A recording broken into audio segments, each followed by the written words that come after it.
Hi, this is Elaine, and I thought I would reintroduce myself because it's been a minute. So, if you're new to Captivate the Crowd and the whole community, welcome.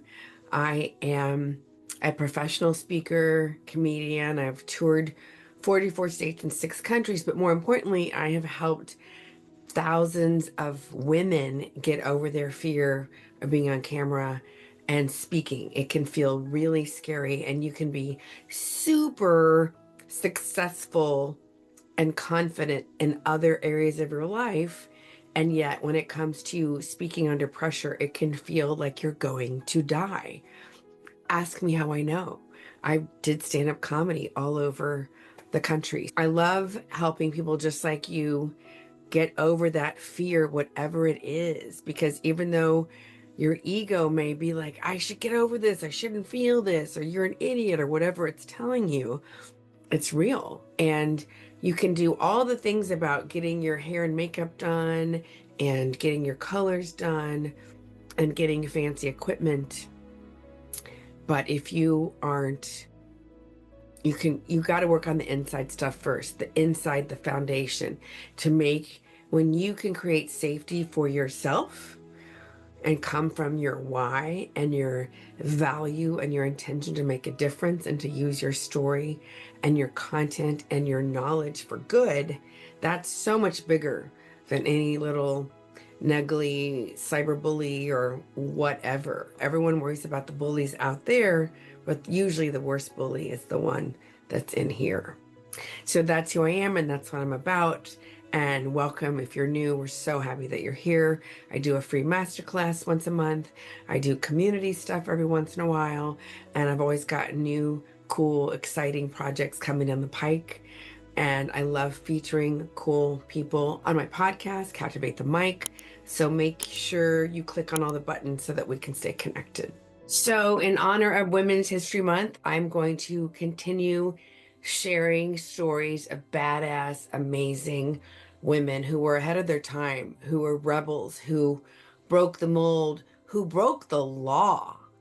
So, this is from Let Me Be Frank, which is stories of women who dressed up as men to do shit they weren't supposed to do. And I just freaking love this. I love the author, Tracy Dawson, who did the research. She's really funny. She's a comedic writer. So today I'm going to tell you about Dorothy Lawrence. She was born to a single mom, and then she became an orphan when she was like 13 or 14. And she was born in 1896 England.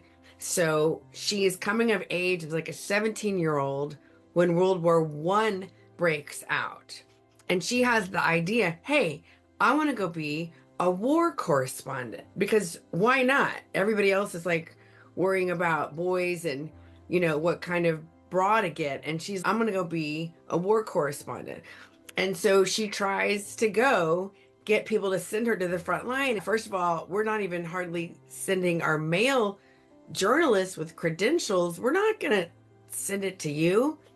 So she decides to take her bicycle and she takes a ferry across over to France.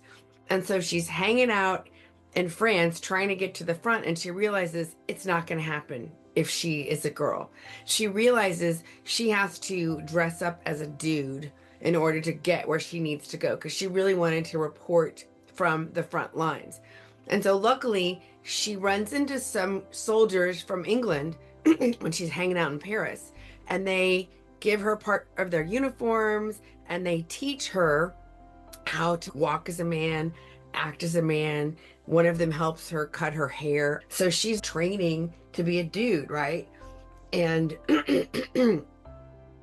if she had become a journalist, she would have been subject to writing articles about shepherd's pie, cheese or no cheese. What do you think? Or if I put a ribbon in my hair, am I asking for it? These are Tracy's words, but she's freaking funny. She's dressed up as a man, and then she meets this really cool guy named Tommy Dunn. Is a sapper, which means he helps dig the trenches and then set up the explosives to blow up the German trenches. And so there was a special group of army dudes in World War I where they were not like the regular regiments and they had a more leeway and freedom because they dug all the tunnels. He teaches her all about that. She still has dreams of writing about the front. And finally, Tommy says, okay, we're going. And so she puts on her uniform and she has to wrap her boobs and hide her curves. And luckily, the sappers, they had a uniform that was pretty baggy anyway. So she's able to come on the front lines doing it with Tommy. She's digging the trenches. She's setting up the explosives. Like, it is so intense. She is on the front lines of World War One. No joke. She's really in it. And then after a couple of weeks, she's fainting. She's, oh God. And then she's not concerned for her own safety. She's concerned for her comrade's safety. She's worried that her fainting is going to endanger her fellow comrades. Finally, in a moment of panic, she confesses to a superior that she's actually a woman. And then 2 days later, these guys come and they freaking arrest her. And so she gets detained and she gets interviewed and interrogated. And all these guys are like, why on earth would you want to do this? What is wrong with you? I can't imagine a woman who has ambition. And they just keep asking her questions to make sure she's not a spy. And they just don't understand why on earth a female would want to put their lives in danger and do all the things she just did. One guy actually says, why don't you just marry? That's the option. That's your pathway. Anyway, I just love that. They also thought that she might be a camp follower, which is a fancy word for a prostitute who went and served the troops. She was neither of those things. The question that Tracy Dawson, the compiler, has about this is, was female ambition so baffling? Like, they were so baffled that a young teenage adult would want to actually do this. It was just mind-blowing. So they weren't sure if she was really a spy or what was happening. And so they detained her for quite some time, and then they finally released her. And one of the things she said in the many interrogations was, you should be thanking me because I'm pointing out the holes and the flaws, because if I got through, then the enemy could get through. There could be spies amongst you.